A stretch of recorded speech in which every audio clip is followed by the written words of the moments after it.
오늘은 복 이야기를 좀 하겠습니다. 복 받는 비결, 어떻게 하면 복을 받을 수 있을까? 이 복은 동서고금을 막론하고 누구에게나 관심이 있습니다. 혹시 이 자리에 앉으신 분 가운데 나는 복 같은 거 필요 없어 라고 생각하시는 분 계십니까? 그냥 내가 열심히 해서 열심히 한 것만큼 대가를 받으며 살면 되는 거지 뭐 그런 복을 기다리고 하는가 라고 생각을 하시는 분이 혹시 계시다면 그 당당함은 인정할 수 있겠습니다만, 성경은요 두 글자로 하면은 복서라고 해도 과언이 아닙니다. 복서, 복에 대한 책. 처음부터 끝까지 성경은 복을 이야기하고 있습니다. 특히 이스라엘 백성들에 대하여서는 처음 이스라엘 민족을 세울 때에 그 민족의 조상 아브라함을 부르지 않습니까? 그때로부터 하나님께서는 계속해서 복 이야기를 하십니다. 한번 찾아볼까요? 창세기 12장 찾아보시기 바랍니다. 창세기 12장.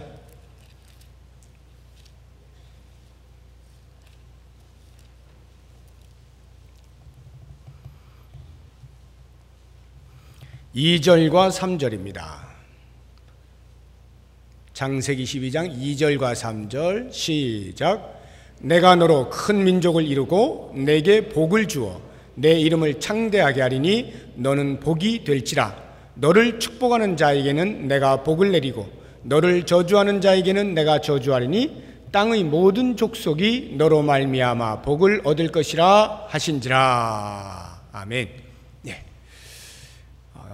이스라엘 민족의 조상 아브라함을 부르실 때 하나님께서 처음 약속하신 것이 너는 복이 될지라. 너는 복의 통로가 될 것이다. 너를 통하여 많은 민족이 복을 얻게 될 것이다. 본인이 복받는 인생인 것뿐만 아니라 나를 통하여서 주변의 많은 사람들이 복을 얻게 된다. 복의 통로가 된다. 이거 얼마나 귀한 말씀인지 모르겠습니다. 이렇게 아브라함으로부터 시작되어진 하나님의 복 이야기는 대대로 이어오면서 계속하여 말씀을 하시다가 민족을 형성하게 되어질 즈음, 즉 이스라엘 백성들이 애굽에서 나와서 가나안 땅에 들어가기 직전, 모세가 마지막으로 가나안 땅에 들어가지 못하고 이스라엘 백성들을 모압이라고 하는 평지에 모아놓고 거기에서 하나님께서 이스라엘 백성들을 향하여 주시는 또 한 번의 언약을 말씀을 합니다. 그것을 모압 언약 또는 모세가 마지막 죽기 전에 가나안 땅 들어가기 직전에 마지막으로 그들에게 유언과도 같이 남겨둔 말씀이라 해서 모세의 유언설교 또는 고별설교 이렇게 말을 하는 것이 신명기입니다. 그 신명기 가운데에서 이제 복 이야기를 한번 해보는데요, 28장을 우리가 지금 보지 않았습니까? 28장을 보면 크게 두 개의 테마가 나오는데, 첫 번째가 복받는 것, 그리고 두 번째가 저주받는 것, 이 두 가지로 구성이 되어 있어요.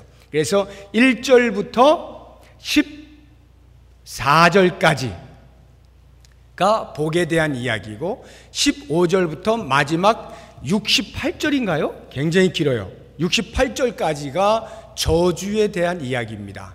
제가 대충 이렇게 그 분량을 살펴보니까 4배가 넘어요.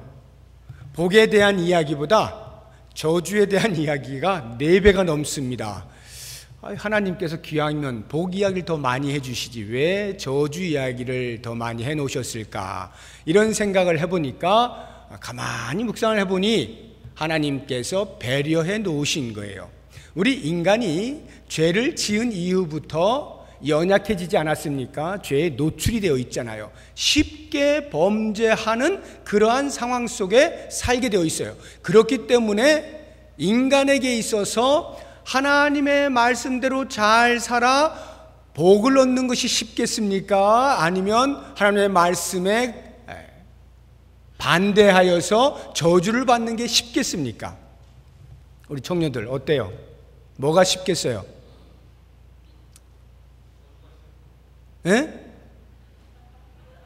좀 더 크게? 틀려도 괜찮아요. 어떻게? 복 받는 게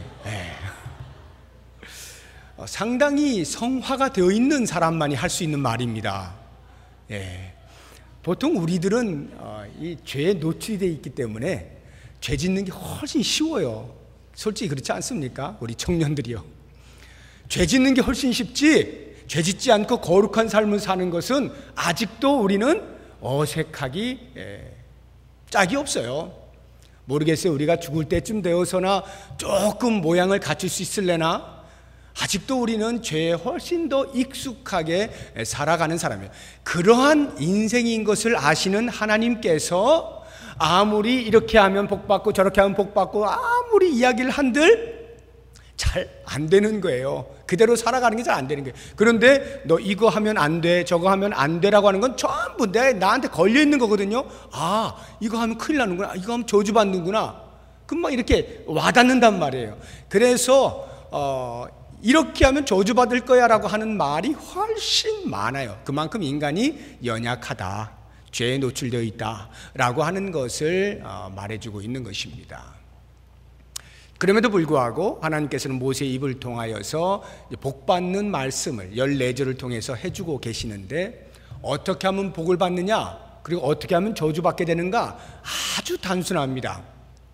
하나님 말씀에 순종하면 복받고, 하나님 말씀에 불순종하면 저주받고, 아주 간단해요. 그 기준이 하나님의 말씀대로 사느냐 그렇지 않느냐에 달려 있습니다. 오늘 말씀 한번 볼까요? 13절 뒷부분, 13절 뒷부분, 오직 너는, 여기서부터 14절까지 우리 같이 한번 읽어보겠습니다. 시작. 오직 너는 내가 오늘 내게 명령하는 내 하나님 여호와의 명령을 듣고 지켜 행하며, 내가 오늘 너희에게 명령하는 그 말씀을 떠나 좌로나 우로나 치우치지 아니하고 다른 신을 따라 섬기지 아니하면 이와 같으리라. 이와 같다는 것은 앞에 이러이러한 복을 받는다라고 말해주고 있는 것인데, 그 복을 받게 된다라고 하는 것입니다. 두 가지죠. 하나는 신앙의 정조를 지키는 것, 오직 하나님만 섬기는 것, 그것과 그 하나님의 말씀에 온전히 순종하는 것, 이 두 가지를 하게 되면 이러이러한 복을 받게 될 것이다 라고 말씀을 하는데, 이 두 가지는요 상호 관계가 있어요. 별개의 두 개의 이야기가 아니라 이 두 가지는 서로 연관을 짓고 있습니다. 예를 들어서 신앙의 정조를 잘 지키는 사람이 그 하나님의 말씀에 순종하지 않을 수가 없는 것이죠. 신앙의 정조가 없는 사람이, 하나님께도 기웃, 또 어떤 것에도 기웃거리는 사람이 하나님의 말씀에 온전히 순종할 리가 없는 거예요. 그러니까 이 두 가지는 서로 인과관계가 되기도 하고 연관성을 가지고 있는 것입니다. 반드시 신앙의 정조를 지키면서 동시에 하나님의 말씀에 순종하게 되어지는 그러한 삶을 살 때에 하나님께서 놀라운 복을 주시겠다라고 말씀을 하는 거예요. 그렇기 때문에 만약에 우리 가운데에서 복에 대한 갈망이 있는 분이 계시다면, 정말 하나님께 주시는 복 좀 많이 받고 싶다, 나는 그 복 좀 정말 많이 받고 싶어 라고 갈망을 한다면 아주 단순하게 하나님 말씀에 순종하면 되는 거예요. 하나님 말씀에 순종하면 하나님 복 주시겠다고 약속을 하신 겁니다. 그런데 저는 이런 생각이 들어요. 정말 우리의 마음 가운데 복에 대한 갈망이 있다 라고 하면 차라리 그 갈망하는 것은 내려놓고 오히려 우리의 마음속에서 강렬하게 도전받아야 될 것은 하나님의 말씀에 순종하겠다고 하는 이 의지의 발동에 대하여 스스로에게 도전하고 어떻게 해서든지 하나님의 말씀에 순종하고자 애를 쓰는, 이것이야말로 우리가 할 일이에요. 정작 하나님께서 우리에게 복을 주시는 것은요, 우리가 갈망한다 하여서 주시는 게 아니에요. 하나님은 우리가 말씀에 순종하여 살 때 주시는 거지, 복 주세요, 복 주세요. 아무리 갈망해도 내가 말씀에 따라서 살아가지 아니하는 모습을 보일 때 하나님은 듣지 않으시는 거예요. 만약 반대로 하나님의 말씀에 충실하게 순종하며 살아갑니다. 그리고 내 마음 가운데 하나님 이런 복 저런 복 주세요라고 만약에 갈망하지 않는다 할지라도 하나님은 복을 주실까요, 안 주실까요? 바라지도 않는 애한테 누가 떡을 주겠어요? 라고 말씀하시는지 몰라도 그렇지가 않습니다. 하나님은 말씀에 순종하는 자에게 반드시 그 때에 맞는 복을 주셔요. 그러니까 우리에게 중요한 것은 복을 받는 갈망이 문제가 아니라 하나님의 말씀에 순종하는 것이 문제가 된다라고 하는 것입니다. 왜 그런 줄 아세요? 왜 하나님이 말씀에 순종하면 그렇게 복을 주신지 아십니까?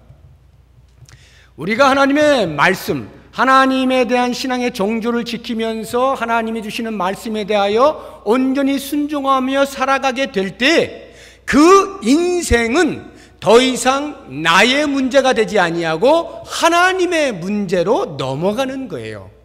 내가 하나님의 말씀에 순종하여 살죠? 그러면 나의 인생은 더 이상 내 것이 아닙니다. 하나님이 내 인생을 책임지시는 인생으로 전가가 되는 거예요. 더 이상 내 문제가 아니라 하나님의 문제가 되어버려요.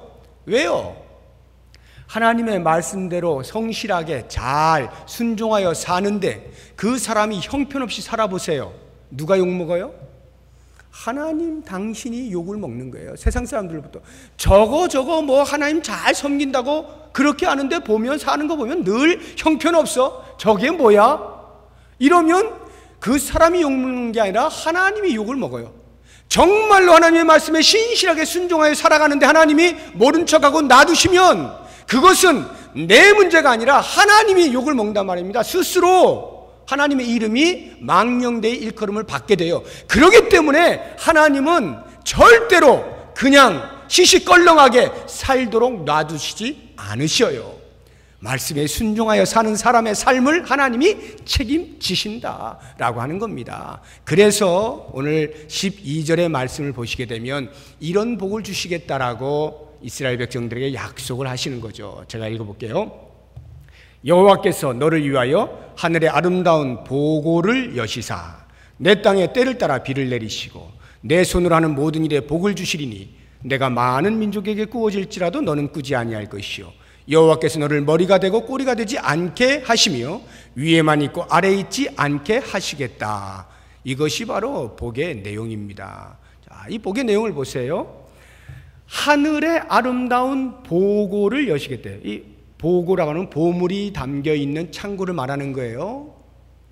보고를 여시사 내 땅의 때를 따라 비를 내리시겠다라는 것입니다. 자, 당시의 이스라엘 백성들은 광야의 삶을 살고 있었습니다. 이제 가나안 땅을 눈앞에 두고 있어요. 그 가나안 땅에 들어가게 되면 그때로부터 정착을 하고 농사를 하면서 먹고 살아야 될 것입니다. 그때의 그 팔레스타인에 있어서 이스라엘 백성들이 먹고 사는데 문제가 없기 위하여 가장 중요한 것이 있다면 그것은 비입니다. 물이에요. 농사를 하는데 물이 없이는 절대로 안 돼요. 그런데 팔레스타인은 기후적으로 물이 부족해요. 그래서 하나님께서 이른 비와 늦은 비, 파종을 할 때와 추수하기 직전에 이른 비와 늦은 비를 하늘 문을 여시고 쏟아 부어주지 아니하시면 물이 부족함으로 농사가 흉년이 들어요. 그래서 먹고 살 수가 없게 됩니다. 그러므로 하나님께서 이스라엘 백성들에게 복을 주시겠다라고 말씀을 하실 때 하늘의 보고를 여시사 때를 따라 비를 내리시겠다라고 하는 말씀의 의미는 바로 그들로 하여금 먹고 사는 농사일의 부족함이 없게 해주시겠다라고 하는 것입니다. 만약 오늘날로 한다면 하나님 우리는 비는 뭐 그렇게 필요 없고요. 비야 뭐 이렇게 때때로 종종 오기 때문에 우리나라는 비는 뭐 그렇게 필요치 않은데요. 사실 요즘은 돈이 좀 필요합니다. 하늘문을 여시고 보고를 여시사 뭘 내려줘야 돼? 다이아몬드를 내려주시던가 아니면 현금 뭉치들을 좀 쏟아부어 주십시오. 이게 성경이 만약에 오늘날 우리 한국을 대상으로 쓰여졌다면 그렇게 쓰셨을지도 모르겠어요. 우리에게 필요한 것을 주시는 거예요. 우리에게 필요한 것. 다이아몬드가 쏟아져 내려오든지 돈뭉치가 돈다발이 내려오든지 아무튼 중요한 것은 말씀에 순종하여 사는 사람의 삶을 하나님이 책임지시겠다라고 하는 것입니다. 어떠한 방법으로든지 하나님께서 풍요를 경험할 수 있도록 하시겠다, 복을 부어주시겠다라고 하는 것이 하나님의 약속의 말씀이에요. 그래서 그렇게 비가 와서 풍년이 들면 어떻게 됩니까? 말씀을 보니까 내가 많은 민족에게 꾸어줄지라도 너는 꾸지 아니할 것이고 너를 머리가 되고 꼬리가 되지 않게 하시고 위에만 있고 아래에 있지 않게 하시겠다. 모든 민족들이 이스라엘 민족에게 와서 꾸어주세요 이렇게 한단 말이에요. 무슨 말이에요? 경제적 풍요를 말하는 것이죠. 경제적인 원조를 할 수 있는 능력을 갖게 만들어주겠다라고 하는 것입니다. 머리가 되고 꼬리가 되지 않게 하겠다, 위에만 있고 아래에 있지 않게 하겠다라고 하는 것은 정치, 외교적으로 언제나 리딩 그룹에 있게 해주겠다는 것이죠. 다른 민족을 이끌어가는 선두주자로 만들어 주시겠다라고 하는 것입니다. 이것이 하나님께서 이스라엘 백성들에게 베풀어 주실 복의 약속입니다. 어떤 자들에게? 하나님의 말씀에 온전히 순종하고 그 하나님만 섬기기로 작정하여 다른 것들에 한눈 팔지 아니할 때 이와 같은 복을 주시겠다 말씀하시는 거예요. 그러므로 사랑하는 성도 여러분, 오늘 우리가 청년들과 함께 연합하여서 찬양 예배를 드립니다. 지난 1월에 우리가 같이 드렸고요. 또 4월에는 우리 선교사님이 오셔서 말씀을 전하셨는데 이제 세 번째 시간입니다. 청년이든 장년이든 하나님께서 주시는 복을 받아 누리기로 간절히 소망한다면 다른 그 무엇을 다 잊어버리시고 오직 한 가지 하나님의 말씀을 붙잡고 말씀을 연구하고 말씀을 읽고 듣고 배우면서 이 말씀이 나에게 말하는 대로 내가 살겠더라고 작정하고 그렇게 한 걸음씩 걸어가시게 되면 반드시 그 사람의 삶 가운데 하나님이 복을 부어주시는 것을 보게 될 줄로 믿습니다. 이러한 믿음이 우리들에게 있게 되어질 때 드디어 우리는 복받은 자로서 세상을 살아가게 됩니다. 자, 그러면 이제 이러한 복을 우리가 받을 것에 대한 확신, 지금도 말씀에 순종하여 살아가면서 복을 받고 있는 사람들이 있을 수가 있겠죠. 부분적으로 됐든 아니면 전면적으로 됐든 아무튼 이와 같은 복들을 받게 되어질 때 우리에게 또 한 번의 시선이 필요한데 그것은 하나님께서 우리들로 하여금 이와 같은 복을 부어주시겠다고 약속을 하신 이유가 무엇일까? 그것은 단지 하나님의 말씀에 순종하였기 때문에 그것에 대한 대가로서만 주시는 것일까? 아닙니다. 하나님께서 이스라엘 백성들을 온 열방 가운데 머리가 되게 하시고 온 열방 가운데 꾸어줄 수 있는 민족이 되게 하시겠다라고 하는 것은 이스라엘 민족이 너희들이 나를 잘 섬기니까 내가 너희들 다른 민족 앞에서 하나님 잘 섬기면 이렇게 되는 걸 보여주는 거야. 그것만을 목적하여 그런 복을 주시는 것이 아니라 바로 꾸어주는 삶을 살라는 거예요. 꾸어준다는 말은요, 우리 어감이 꾸어준다는 것은 언제나 어떤 그 별일을 생각을 하는 단어죠. 그냥 준다 하면은 어떤 그런 별리가 없이 순수하게 기부하는 것이 되겠습니다만 꾸어준다라고 할 때는 원금도 받고 그것에 대하여 별리도 어느 정도 받고 하는 이런, 물론 오늘날의 그런 것들은 다 합법적입니다. 은행에서도 다 합법적으로 이렇게 금리를 써가면서 꾸어주고 꾸고 뭐 이런 일을 하죠.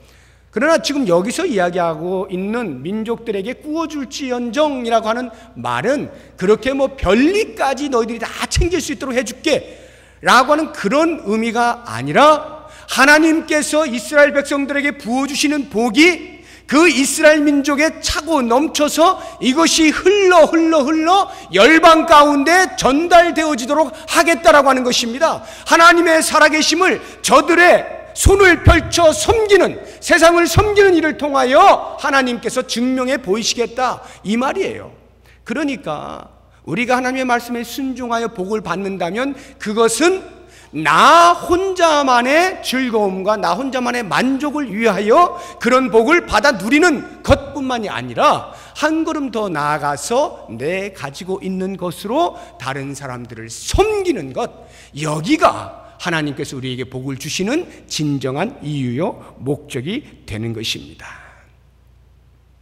그래서 사도 바울이 밀레도에서 모든 이제 1차, 2차, 3차 전도 여행을 다 마치고 예루살렘으로 들어가기 직전에 자기가 2차 전도 여행 때 복음을 전해서 교회를 세웠던 에베소 교회에 장로들을 초청을 합니다. 밀레도에서 장로들을 초청해놓고 그들이 오자 모아놓고 이야기를 하기 시작합니다. 사도행전 20장의 내용인데요, 쭉 이렇게 저렇게 장로는 이래야 되고 저래야 되고 쭉 설명하는 가운데에 예수님께서 이렇게 말씀하셨노라고 사도 바울이 인용하면서 던진 화두가 뭐냐면 주는 것이 받는 것보다 복되도다 하는 것입니다.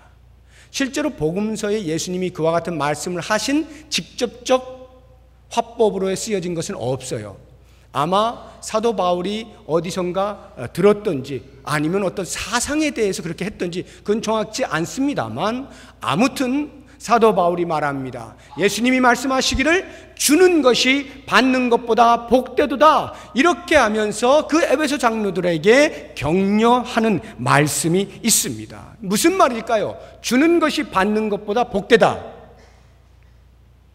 복이라고 하는 것은 저장의 원리가 아닌 거예요. 쌓아두는 원리가 아닙니다. 복이란 흘러보내는 거예요. 순환의 원리예요. 이것을 잊으시면 안 됩니다. 그렇기 때문에 복이라고 하는 것은 야 좋다, 아 좋아 하고 나 혼자 계속해서 나만 먹고 있는 것이 아니라 그것을 꺼집어내어서 다른 사람들에게 흘려보내주는 거예요. 돌고 돌게 만들어주는 것, 이것이 복입니다. 그래서 언젠가도 제가 그 가스펠송 하나를 소개를 했죠. 사랑은 참으로 버리는 것이라고 할 때에 이상하다 동전 한 입 움켜잡으면 없어지고 쓰고 빌려주면 어떻게 된다고요? 풍성해져. 이상합니다. 이 동전 한 입을 움켜잡으면 분명히 한 입이 있어야 되는데 이게 없어져요. 언젠간 내가 쓰고 만다 이 말이에요. 그런데 요것을 쓰고 빌려주면 땅 위에 풍성해진다는 거예요. 이게 무슨 말이에요? 동전 한 입이 무슨 큰 힘이 있어가지고 뭐가 풍성해진다는 말일까요? 이 동전 한 입으로 누군가를 돕는다라고 만약 가정을 할 때, 어딘가에 흘려보낸다라고 할 때, 지금 우리의 눈으로 볼 땐 동전 한 입에 불과한 거예요. 그런데 이것이 흘러가서 두 입이 될 수 있고 세 입이 될 수 있고 더 필요한 사람들에게 가서 기묘하게 사용되어졌을 때 그 사람의 어떤 놀라운 변화를 통하여서 그 사람에게 부어지는 놀라운 축복이 또 다른 많은 사람들에게 나누어질 수도 있고, 알 수 없는 어마어마한 기하학적 급수로 늘어날 수 있는 것이 이 동전 한 입이에요. 쓰고 빌려줄 때만 가능한 거예요. 나눌 때에만 가능한 이야기입니다. 그래서 쓰고 빌려지면 풍성해진다, 이렇게 고백을 하고 있는 것입니다. 그러므로 사랑하는 여러분, 오늘 이 이스라엘 백성들에게 모세 입을 통하여 말씀하신 하나님의 말씀을 기억하십시오. 머리가 되게 하시겠다, 위에만 있게 하시겠다, 구워주는 자가 되게 하시겠다, 이 복을 받아 누리시기 바랍니다. 우리 청년들도 받아 누리시기 바랍니다. 높은 자리에 올라가십시오. 많은 재물을 가지십시오. 권력을 가지시기 바랍니다. 명예로운 삶을 사시기 바랍니다. 그러나 그 모든 것의 목적은 반드시 나의 자랑에 있지 아니하고 그 복을 흘려보내는 데 있다는 것을 잊지 마시기 바랍니다. 흘려보내기 위하여, 다른 사람들을 섬기기 위하여 그 자리에 세우신 것을 아시기 바랍니다. 그러면서 청년들 열심히 공부하세요. 대충 살고, 그리고 나는 하나님을 잘 섬기니까 하나님께 복 주실 거야, 이런 엉뚱한 생각하지 마시고 열심히 준비하시고 최선을 다하십시오. 높은 자리에 오르십시오. 그리고는 그것으로 섬겨보세요. 그러면 하나님의 이름이 그냥 높아지는 거예요. 하나님은 우리를 복 주실 때 그런 목적을 가지고 계시는 겁니다. 그래서 우리는 기독 청년들이 좀 이렇게 좀 패기 있게 멋진 인생을 살았으면 좋겠어요. 자기의 삶에 대해서 자신감을 가지되 그리스도 안에서 갖게 되어지고 그리스도께서 주시는 힘을 가지고 그런 일들을 감당하면서 다른 사람들을 섬겨, 내가 공부 많이 해서 그 공부한 것으로 다른 사람 섬기고, 내가 열심히 일하여 돈을 벌어서 그 번 것으로 다른 사람을 섬기고, 내가 이렇게 하고 저렇게 해서 얻은 것들을 가지고 그것으로 다른 사람들을 섬기는 일을 감당하게 될 때 여기에 진정한 그리스도의 계절이 올 수 있게 되는 것입니다. 사랑하는 여러분, 우리 장년 여러분, 우리 청년들이 다음 주에 농촌 선교를 갑니다. 3박 4일로 가요. 다음 주일부터 해서 3박 4일을 가는데 작년에도 농촌 선교를 갔다 왔어요. 농촌 선교라고 하는 것은 수련회하고는 약간 성격이 다릅니다. 수련회라고 하는 것은 나의 경건의 훈련을 위하여 집중하는 시간이 수련회예요. 그러니까 청년들이 수련회를 갖는다라고 할 때는 청년들이 어떻게 하나님의 사람으로 청년으로 이 땅을 살아갈 것인가를 하나님의 말씀에 비추어서 수련을 해나가는 겁니다. 그 경건을 훈련하는 거예요. 그런데 농촌 선교라고 말을 하게 되면요, 조금 더 넓습니다. 그러니까 나에게 국한되는 것이 아니라 이것이 다른 사람들과의 접촉을 통하여, 더 쉽게 이야기하면 삶의 직접적인 현장 속에서 부닥치면서 하나님을 경험하는 것, 이것이 농촌 선교입니다. 더 쉽게 이야기하면 하나님 저에게 무언가를 주십시오라고 하는 것으로 달려나가는 것이 아니라 하나님께서 그동안에 우리에게 주신 것, 건강을 가지고 지혜를 가지고 물질을 가지고 들고 나아가서 그들에게 나누면서 복음을 전하는 것, 이게 농촌 선교예요. 바로 그와 같이 나누는 가운데서 살아계신 하나님을 경험하게 되고 실제적으로 하나님을 내 삶 속 피부 깊은 데서 체험하게 되어질 때에 우리가 예상치 못하게 우리의 신앙의 성장이 일어날 수 있는 것, 이것을 목표하는 것이 농촌 선교입니다. 저는 청년의 시기에 이런 것을 많이 해야 된다고 생각해요. 저는 굉장히 아쉬워요. 3박 4일 이건 뭐 하다가 오는 거예요. 하다가 오는 거. 제가 대학 때 그 당시에는 80년대는 그 대학 동아리들이 농활이라고 하는, 농촌 봉사 활동이라고, 농활이라고 하는 것을 많이들 나갔어요. 대학 동아리들이 나갔는데 저도 기독학생회라고 하는 동아리를 제가 하면서 매년 여름이면 갔는데 최소가 2주입니다. 최소가 2주. 2주 동안을 어느 한 마을을 타겟으로 딱 가잖아요. 그러면 그 마을을 이제 전부 다 이제 정탐을 다 하는 거죠. 그래서 무엇을 섬겨야 되느냐라고 해서 리스트를 다 작성해 옵니다. 그래서 뭐 빨래터가 없으면 빨래터 만들어주고, 정자가 없으면 정자 만들어주고, 거의 목수 수준으로 일을 했어요, 대학생들이. 근데 그게 가능해요. 그런 것뿐만이 아니라 뭐 마을 잔치를 한다든지 또는 여름 성경학교를 해준다든지, 그러니까 복음과 사랑을 같이 겸해서 2주 동안 그 농촌 전체를 완전히 뒤집어 놓는 거예요. 막 쌓는 거예요. 그런 경험들을 제가 하면서 이 농촌 선교라고 하는 것이 얼마나 중요한가, 삶의 현장에서 하나님을 경험하고 하나님을 증거하고 하나님께서 우리에게 복 주신 것을 나누는 것이 얼마나 중요하냐라고 하는 것을 제가 피부로 느끼는 사람인데, 안 가는 것보다는 100배 낫죠. 근데 짧아. 3박 4일이 짧아. 여러분, 이 짧은 시간 여러분이 가시면서 목숨 걸어줘야 되는 거예요. 그렇지 않으면은 하다가 그냥 3박 4일 가버려요. 그러니까 정신 바짝 차리시고 정말로 하나님께서 우리 청년들을 이 자리에 보내주신 이유가 무엇인가에 대해서 깊이 묵상하면서 철저하게 현장 속에서 살아있는 하나님을 경험할 수 있도록 몸부림을 치고 그렇게 메어 달릴 때에 그 3박 4일의 가치가 드러나게 될 겁니다.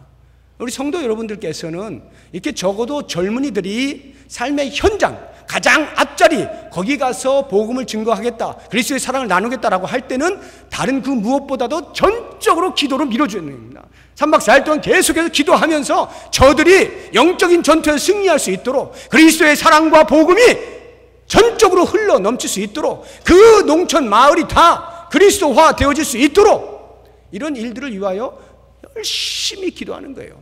그렇게 앞뒤가 맞아떨어질 때 하나님의 일들이 일어나는 것을 우리가 보게 되어지고, 그래서 하나님께 영광을 돌릴 수가 있게 되어지는 것입니다. 사랑하는 성도 여러분, 이제 우리는 청년들이 이렇게 우리와 함께 예배하면서, 또 특히 이제 농촌 선교를 앞두고 어떤 마음의 결단들을 하게 되어질 때 우리들도 같이 마음을 실어 주었으면 좋겠습니다. 그래서 이들이 정말로 이 사회 속에서 그리스도인 기독 청년으로서 그 이름이 부끄럽지 아니한 담대함을 가지고 그리스도 이름으로 나아가는 곳에서 사탄이 무릎을 꿇는 것들을 볼 수 있게 해달라고 기도하시고, 그러한 가운데 저들에게 놀라운 신앙의 성장과 성숙이 일어날 수 있도록 청년의 부흥이란 바로 이런 데 있다라고 하는 것을 기억하시고 기도를 협력해 주시기 바랍니다. 이렇게 가지고 있는 것들을 쏟아 부어내잖아요. 그러면은 고갈되잖아요.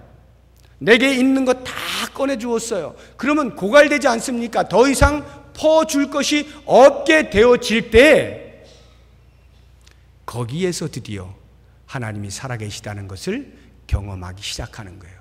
분명히 우리의 머릿속에서 산술적으로는 더 이상 퍼낼 것이 없는 상황인데 또 주머니에 손을 집어넣으면 꺼낼 것이 있게 해주시는 분이 살아계신 하나님인 거예요. 이것을 우리로 하여금 경험케 하시는 겁니다. 직접 하나님의 말씀으로 우리가 확인을 하고 말씀을 마치겠습니다. 누가복음 6장 찾아가 봅니다. 누가복음 6장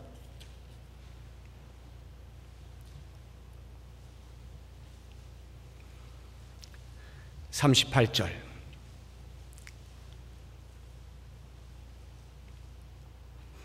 누가복음 6장 38절. 우리 다 같이 크게 한 목소리 읽습니다. 주라, 그리하면 너희에게 줄 것이니 곧 후히 누르고 흔들어 넘치도록 하여 너희에게 안겨주리라.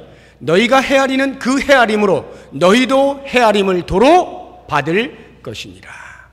이것이 바로 우리의 인생을 하나님이 책임지신다라고 하는 말씀의 의미입니다. 그렇게 부어주고 퍼주어도 또 있게 만들어 주시는 것, 사람들은 그러한 우리의 삶을 보고 하나님이 복 주셨다 말할 것이고, 이러한 복을 우리가 누리며 살겠다라고 한다면 다른 그 무엇보다 순진하게 순전하게 하나님의 말씀에 순종하시면서 이 놀라운 복들을 많이 누리시고, 특별히 이번 농촌 선교 때 좋은 열매들 주렁주렁 맺으실 수 있는 귀한 복 있기를 주의 이름으로 축복합니다. 기도하겠습니다. 하나님 고맙습니다. 우리의 삶이 살아계신 하나님을 드러내고 하나님을 증거하고 살아야 마땅함에도 불구하고 때로 우리가 하나님 아닌 다른 것에 기웃기웃거리며 우리의 마음이 빼앗겨 하나님이 부어주시는 복을 제대로 받아 누리지도 못한 채 어중간한 삶을 살아가고 있지는 아니한지 돌아봅니다. 주여, 말씀에 의지하여 오직 하나님의 말씀에 순전하게 순종하며 살겠습니다. 주님께서 우리에게 부어주시는 복으로 세상을 향하여 흘려보내 하나님의 살아계심을 증거하며 살겠습니다. 우리를 사용하여 주시옵소서. 예수님의 이름으로 기도드립니다. 아멘.